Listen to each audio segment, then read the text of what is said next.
toutes les manipulations et les réglages que je vais effectuer dans cette vidéo. J'ai déjà fait des vidéos tuto spécifiques à chacune des manipulations et réglages, donc je vous invite à passer voir mes anciennes vidéos.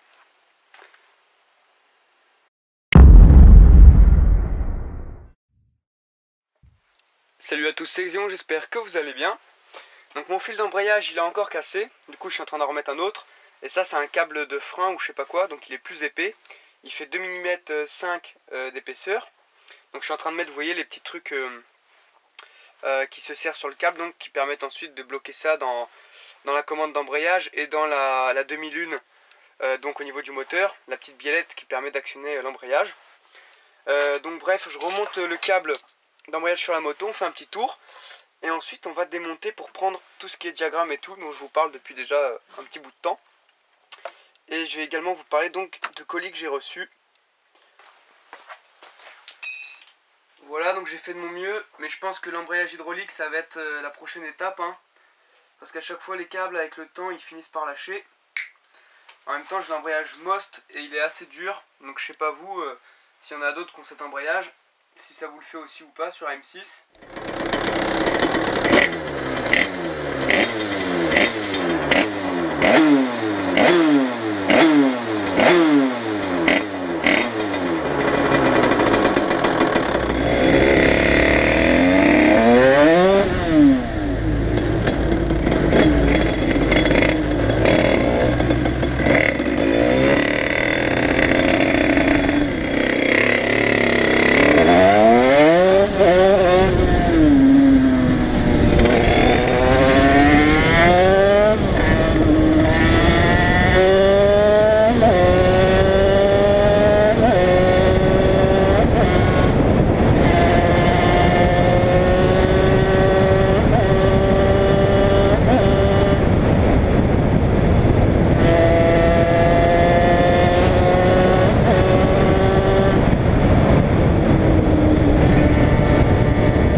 L'hiver en moto c'est sympa, hein.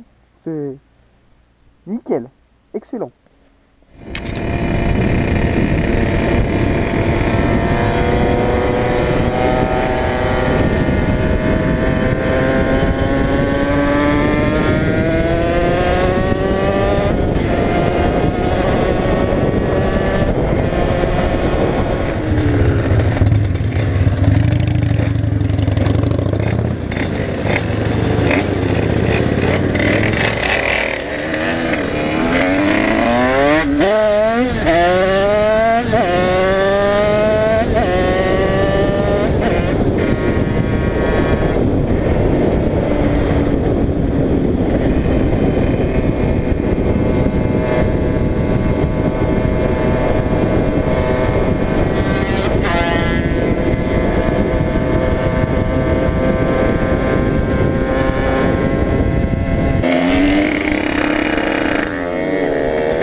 moto en 86 stop alu et tout. Hop.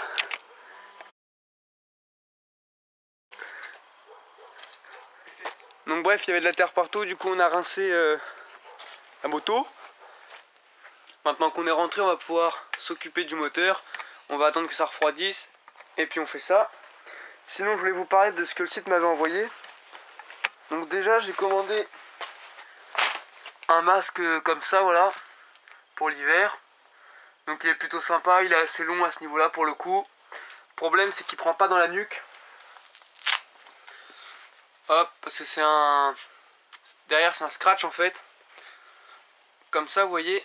Et donc ça se clipse comme ça. Du coup il y a la nuque qui est pas prise et c'est le seul inconvénient, sinon c'est sympa. Donc le site il ne m'a pas envoyé seulement une cagoule, il m'a également envoyé ce petit paquet. Aussi celui-là. Et celui-ci. Donc ce qu'on va faire c'est que je vais tout simplement vous montrer les pièces dont on va se servir dans la vidéo. Et les autres pièces on les verra tout simplement quand il y en aura besoin. Tous les liens des pièces seront en description et je vous invite à aller cliquer sur le lien. Comme ça permettrait que le site renvoie des trucs. Donc ça peut être sympa pour les MRT et tout et puis pour les vidéos. Donc première pièce, c'est un petit comparateur. Enfin petit, il est assez énorme en fait. Donc il est assez gros. C'est un inconvénient mais aussi un avantage. Inconvénient tout simplement parce que si vous n'avez pas beaucoup d'espace pour passer un comparateur, si votre moteur est sur le cadre, ça va être gênant. Et avantage tout simplement parce que du coup les graduations on les voit mieux. Donc avant j'avais une piche de calage, mais vous voyez que la graduation ça se fait de dixième de millimètre en dixième de millimètre. Alors que sur le comparateur, les graduations vont de centième de millimètre en centième de millimètre, donc c'est plus précis. On va l'adapter sur un culot de bougie et comme ça on va pouvoir s'en servir. Allez c'est parti.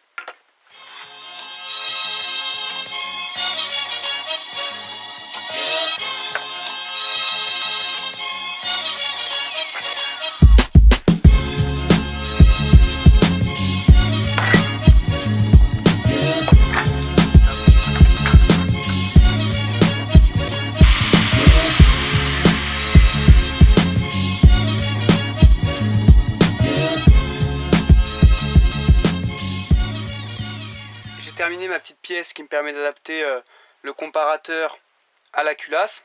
Donc j'ai coupé à ce niveau là pour que le comparateur descende assez dans la chambre de combustion pour toucher le dôme du piston. Ensuite j'ai percé sur le côté ici, j'ai fait un petit filetage et j'y ai mis une petite vis qui me permet donc de bloquer le comparateur à l'intérieur. Et pour le bloquer et qu'il reste droit, j'ai tout simplement mis, vous voyez ici, de la pâte durcissante là, donc je me sers pour faire les prépas carter également. Voilà, comme ça je peux tout simplement venir emboîter le comparateur là-dedans. Ensuite il n'y a plus qu'à visser ça sur la culasse et votre comparateur est prêt.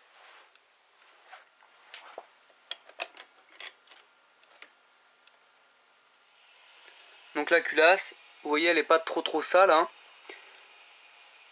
Elle n'est pas trop grasse, il n'y a pas trop de calamine encore. Donc c'est parce qu'ils ont fait une surface aussi qui est quasi polie là-dessus, donc c'est pas mal. Et je crois que j'avais mis du Belgum, c'est possible. Du coup ça empêche la calamine d'adhérer et donc ça évite de modifier les paramètres du moteur. Ensuite le cylindre en lui-même, hop, il est nickel. Voilà, on va aller de l'autre côté.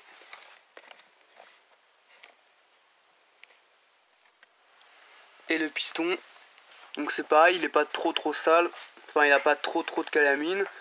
Faut dire que c'est un peu normal aussi après seulement 900 km. Donc je rappelle que d'après la notice Italkit, on a pour un squish de 0,75 mm avec un joint de 0,30 mm, un diagramme d'échappement de 184,2 et des diagrammes d'admission de 129,2 et tout ça pour un rapport volumétrique de 13,89 pour 1. Donc on va comparer ça aux valeurs que je vais mesurer maintenant. Donc j'ai pris comme repère le petit fil métallique juste ici, qui était pointé sur mon 0 avant que je prenne la mesure. Et maintenant que j'ai pris ma mesure, je tombe sur 188 degrés, donc le diagramme d'échappement. Donc c'est 4 degrés de plus enfin 3,80 degrés de plus que ce qu'annoncé par la notice. Cette augmentation du diagramme d'échappement me semble normale étant donné que j'ai un squish plus important, c'est-à-dire que j'ai dû mettre un joint ici plus important, donc forcément ça relève un peu le cylindre et à partir de ce moment-là, les diagrammes sont un petit peu rehaussés également. Donc maintenant on va mesurer les diagrammes des transferts d'admission et on va voir sur combien je tombe. Donc si l'augmentation est bel et bien liée au squish, je devrais avoir une augmentation similaire au niveau des diagrammes d'admission.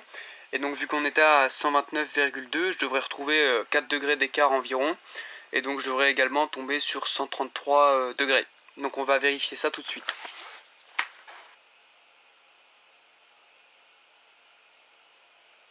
Donc je me remets sur le 0. J'ai pris les diagrammes d'admission et on constate également un écart du même ordre, c'est-à-dire d'environ 4 degrés par rapport à ce qui était donné pour le squish à 0,75 mm. Hop, donc vous voyez on est à... Donc là ça a bougé, je referme les transferts, enfin les lumières du cylindre, hop. Donc on tombe sur quelque chose qui est à environ 31, 32, 33, 34, 35, ouais 135. Donc après il y a une marge d'erreur, hein. Vous voyez bien que mon outil est pas super précis, etc. Donc 135, voilà, on a bien notre écart d'environ 4 degrés. Voilà, donc en diagramme on va retenir ça, on va retenir 188 à l'échappement et 134 à l'admission. Et donc maintenant je vais prendre le taux de compression. Pour mesurer le taux de compression, on va d'abord mesurer notre volume de chambre de combustion. Donc pour ça on va mettre le piston au point mort haut. Donc soit vous le faites comme ceci, le temps que vous avez déculassé, vous cherchez votre point mort haut. Ou alors vous utilisez le comparateur pour faire ça.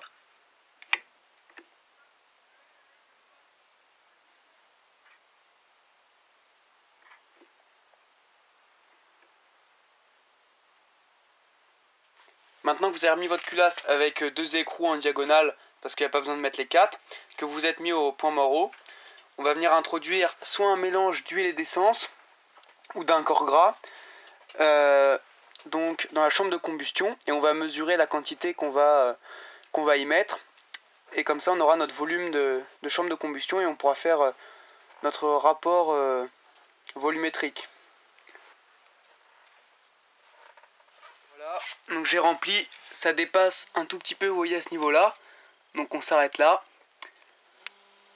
Donc là dans ma pipette il me reste 1 millilitre et demi. Voilà. Donc du coup j'y ai inséré 8 millilitres et demi. J'ai retiré l'huile que j'avais mis. Donc maintenant on va retirer la culasse. Et on va calculer le volume qui est présent donc dans le filetage de la bougie. Pour soustraire ça au volume de chambre. On se retrouve ici pour les calculs. Donc nous on a mesuré un volume de chambre sur le Italkit de 8,5 millilitres. À cette mesure là il faut retirer donc la partie occupée par la bougie à ce niveau là. Donc pour ça on va tout simplement mesurer au pied à coulisses. Donc ça c'est la culasse du top perf, hein, mais j'ai mesuré déjà sur le Italkit. C'est juste pour vous montrer où est-ce que j'ai mesuré. Donc on mesure la largeur. Voilà, donc là on va prendre un 12,5 hein, comme pour le Italkit. Et la profondeur. Hop, donc la profondeur. Je ressors de l'autre côté à ce niveau-là, voilà. Et donc là j'obtiens 17,5. Voilà. Donc on va faire ça. On va mesurer le volume présent au niveau du pas de vis de la bougie. Donc pour calculer la surface d'un cercle, on fait le rayon au carré fois pi. Donc le rayon là, ça va être du coup 6,25 au carré fois pi. 122 fois la hauteur, donc pour calculer le volume d'un cylindre. Donc fois 17,5. Donc on a 2147 mm3, donc ce qui nous fait du... Hop. Donc ce qui nous fait du 2,2 cm3, voilà. Maintenant, nous on parle en centimètres cubes là, avec nos mesures, etc. Sauf que nous on veut parler en millilitres, parce que moi ce que j'ai versé, c'était gradué en millilitres. Donc pour passer de centimètres cubes en millilitres, c'est très simple. Je vous invite à regarder des tableaux comme ça sur internet. Donc tout simplement, on retient qu'un décimètre cube ça fait 1 litre et qu'un centimètre cube ça fait 1 millilitre. Voilà, donc en gros là, moi je dois retirer 2,2 millilitres à mes 8,5. Nous avons donc un volume de chambre qui vaut 6,3 millilitres. Maintenant qu'on a le volume de chambre, nous ce qu'on veut connaître c'est le volume cylindre. Donc V cylindre, ça vaut. Et donc là on va faire le même calcul que celui qu'on a fait avant. Donc le piston il est en diamètre 50, voilà juste ici. Donc 50 divisé par 2 ça nous fait du 25 au carré fois pi pour connaître la surface du piston. Voilà. Et donc maintenant on multiplie par la course du vilebrequin. Donc moi j'ai une course 44. Donc fois 44. Merde, qu'est-ce que j'ai fait? J'ai oublié le fois. Parce que je suis con. Donc fois 44. Et ça nous fait du... Ok, il y a un truc qui va pas. Il m'a pas du tout fait fois 44 là en fait le bâtard. A few moments later. Et on obtient 86 393,79. Donc on fait fois 10-3 parce que là on est en millimètres cubes et on veut passer en centimètres cubes. Donc fois 10 à la puissance moins 3, on obtient bien 86 centimètres cubes, 39. Et je vous rappelle qu'un centimètre cube ça vaut 1 millilitre. Donc mes 86 cm3, 4, ça vaut 86,4 millilitres.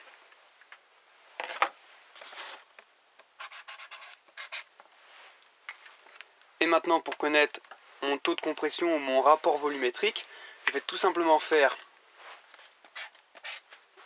volume cylindre divisé par volume de la chambre de combustion. Donc on fait 86,4 divisé par 6,3. Donc ça me fait un taux de 13,71. Moi personnellement je pense rester en dessous des 14 de taux, hein. Donc je vais rester comme ça je pense, je vais garder le même joint de base et donc le même squish. Voilà, donc écoutez, je pense pas augmenter mon taux de compression pour récupérer des perfs, hein. Je préfère garder un moteur fiable et sûr. Donc là ce que je vais faire c'est tout simplement que je vais reprendre mon squish pour vérifier à quel squish j'ai un taux de compression de 13,72. Pour ma mesure de squish, j'ai du fil de 2 mm, donc c'est vachement épais. Donc ce que je fais, c'est que je le pré-écrase un peu.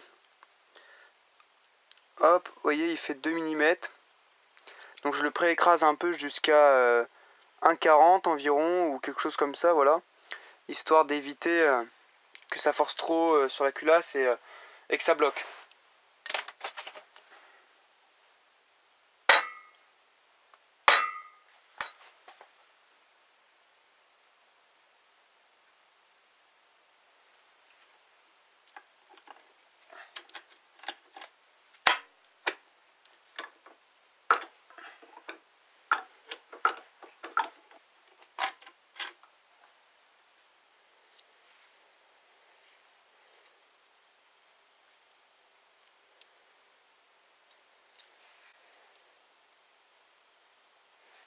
Voilà, donc après vérification du squish, j'étais bien à une valeur moyenne de 0,91 mm, donc pour le squish. Donc on est bon. Pour un taux de compression de 13,71. Donc maintenant, à l'aide du comparateur, on va caler l'allumage. Et donc là par contre, ce que je vais pouvoir faire, vu que j'augmente pas le taux de compression et que j'ai pas eu de problème avec le piston jusqu'à présent, je vais augmenter un peu mon avance. Parce que conseillé par MVT, c'est 0,35 pour les vélos en course longue. Et moi je suis à 0,1 mm d'avance. Tout simplement donc pour éviter le cliquetis, la détonation, etc.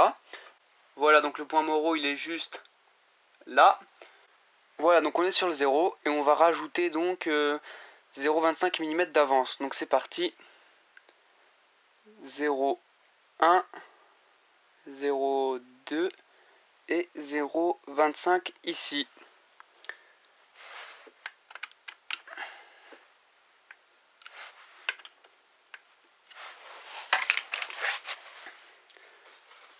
Comme ça, on peut tourner le stator un petit peu et ça va nous permettre de gagner un peu d'avance. On n'est pas trop mal, le compromis est plutôt bien. Voilà, pour avoir un réglage carbu un poil riche, pour un moteur holdé, etc. On n'est pas trop mal quoi.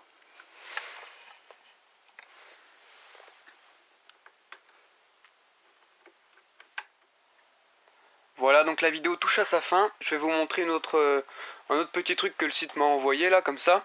Donc c'était juste un cadeau que j'ai fait à ma soeur parce qu'elle aime bien tout ce qui est steampunk. Donc je vous montre ça. Voilà, c'est ça. Hop. Et donc le reste, on verra ça dans la prochaine vidéo. Voilà, donc c'est des lunettes steampunk. Enfin, je trouve, vous voyez. Donc elle les a eu dans l'autre couleur, avec les verres couleur bleue. Voilà, donc ça ressemble à ceci.